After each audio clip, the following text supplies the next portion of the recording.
Assalamualaikum warahmatullahi wabarakatuh. Halo adik-adik, kembali lagi di video pembelajaran fisika kelas 11 SMA bersama saya Nurul Istiqomah. Di video pembelajaran ini kita akan belajar mengenai suhu, kalor, dan perpindahan kalor pada materi perpindahan kalor. Setelah pembelajaran ini diharapkan nantinya adik-adik dapat menentukan laju aliran kalor secara konduksi, konveksi, maupun radiasi.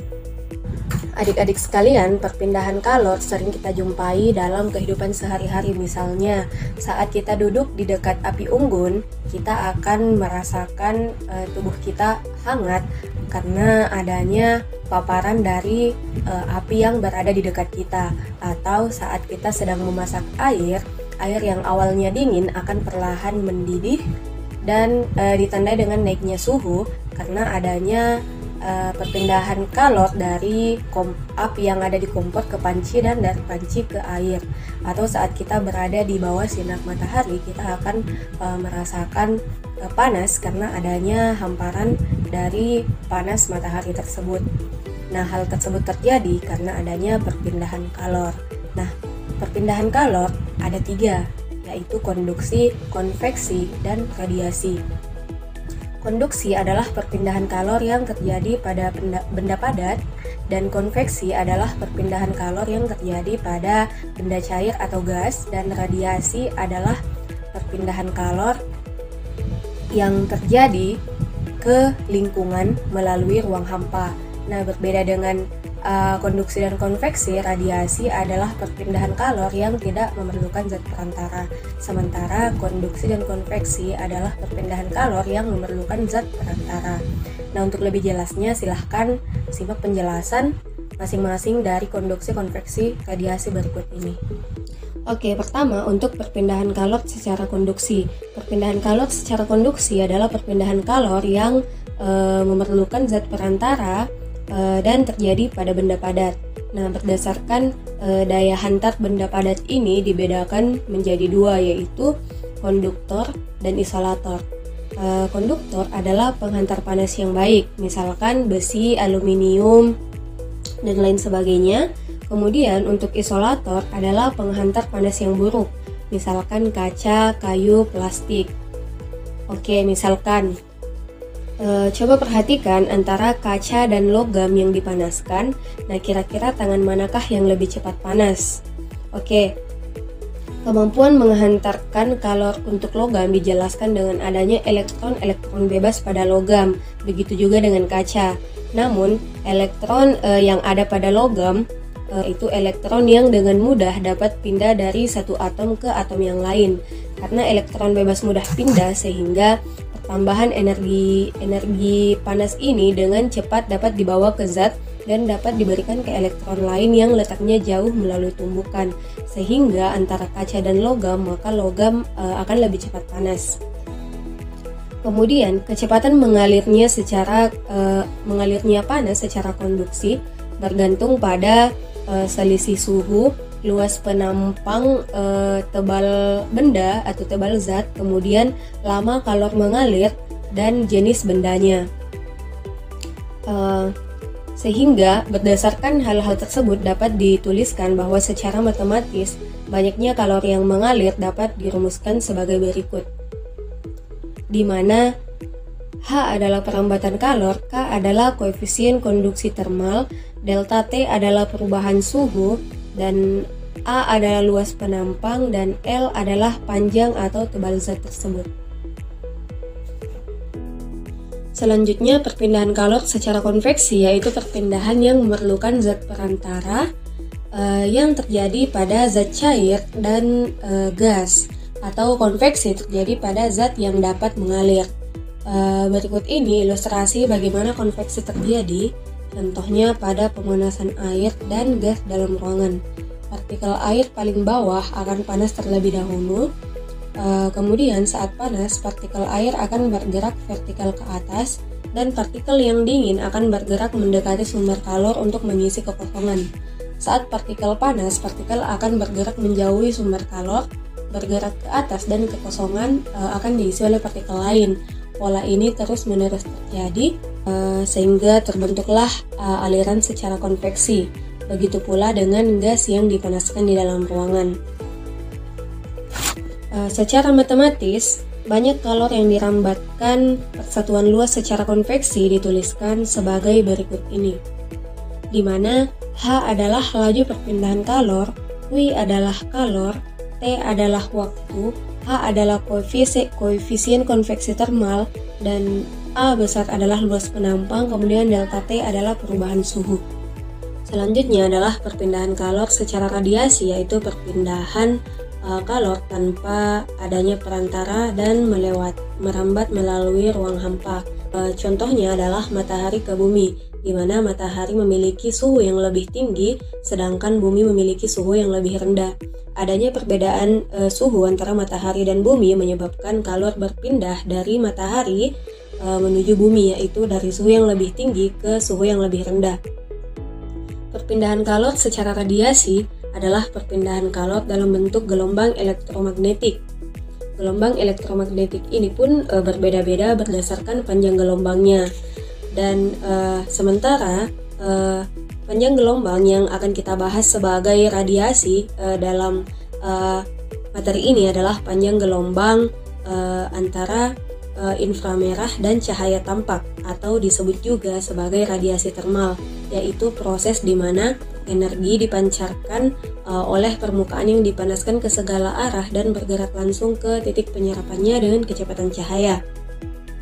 Benda yang permukaannya berwarna gelap atau hitam memiliki emisivitas mendekati 1, sedangkan benda yang berwarna terang memiliki emisivitas mendekati 0. Semakin E mendekati angka 1, semakin besar laju kalor yang dipancarkan benda tersebut. Sebaliknya, semakin kecil emisivitas suatu benda atau E mendekati 0, semakin kecil laju kalor yang dipancarkan. Kita bisa mengatakan bahwa benda yang berwarna gelap atau berwarna hitam biasanya memancarkan kalor yang lebih banyak dibandingkan dengan benda yang berwarna terang atau warna putih. Besarnya emisivitas tidak hanya menentukan kemampuan suatu benda dalam memancarkan kalor, tetapi juga kemampuan benda dalam menyerap kalor yang dipancarkan oleh benda lain. Benda yang memiliki emisivitas mendekati 1 atau benda yang hampir berwarna gelap menyerap hampir semua kalor yang dipancarkan padanya. Dan benda yang memiliki emisivitas mendekati 0 atau bendanya hampir berwarna terang menyerap sedikit kalor dan sebagian besar kalor dipantulkan. Selanjutnya, laju perpindahan kalor dengan cara radiasi ditemukan sebanding dengan luas benda dan pangkat 4 suhu mutlak dalam skala Kelvin. Sehingga berdasarkan hal tersebut dapat dituliskan laju perpindahan kalor secara radiasi sebagai berikut, di mana A adalah luas penampang, H adalah kalor yang merambat persatuan waktu, dan θ adalah tetapan Stefan Boltzmann, dan E adalah nilai koefisien emisivitas, yaitu nilai yang angka yang bernilai 0 sampai 1. Baik, untuk lebih jelasnya silahkan simak contoh soal berikut ini. Pertama, satu batang logam dengan panjang 2 meter memiliki luas penampang 20 dan perbedaan suhu kedua ujungnya adalah 500. Jika koefisien konduksi termalnya 0,2, maka tentukan jumlah kalor yang dirambatkan per satuan luas per satuan waktu. Oke, pertama-tama kita tuliskan dulu yang diketahui. Pertama, panjangnya adalah 2 meter, kemudian luas penampangnya adalah 20 cm pangkat 2. Kita samakan dengan satuan panjang yaitu meter, maka kita ubah ke meter, yaitu dibagi 1000, maka 2 kali 10 pangkat minus 3 atau 0,002 meter pangkat 2. Kemudian koefisien konduksi termalnya atau K-nya adalah 0,2 dan perubahan suhunya adalah atau perbedaan suhu kedua ujungnya atau delta T-nya adalah 500 Celcius. Oke, setelah menuliskan semua yang diketahui, kita masukkan persamaan untuk mencari jumlah kalor yang dirambatkan, yaitu H sama dengan K sama dengan K dikali A, H sama dengan K dikali A dikali delta T dibagi L. Oke, karena semua yang kita butuhkan untuk mencari jumlah kalor sudah diketahui, maka kita tinggal masukkan ke persamaan kita masukkan nilainya, maka 0,2 dikali 2 kali 10 pangkat minus 3 dikali 500 dibagi 2, maka diperoleh hasil 0,01 kalori per sekon. Oke, selanjutnya untuk contoh kedua, suatu fluida dengan koefisien konveksi termal 0,01 memiliki luas penampang aliran 20. Nah, jika fluida tersebut mengalir dari dinding yang bersuhu 1000 ke dinding lainnya yang bersuhu 200, kedua dinding sejajar, kira-kira berapa besar kalori yang dirambatkan? Baik, diketahui nilai untuk koefisien konveksi termalnya adalah 0,01 atau hanya, kemudian luas penampang adalah 20. Karena nilainya adalah satuannya adalah sentimeter, kita ganti atau kita samakan semua ke meter, maka dibagi 1000 yaitu 2 kali 10 pangkat minus 3.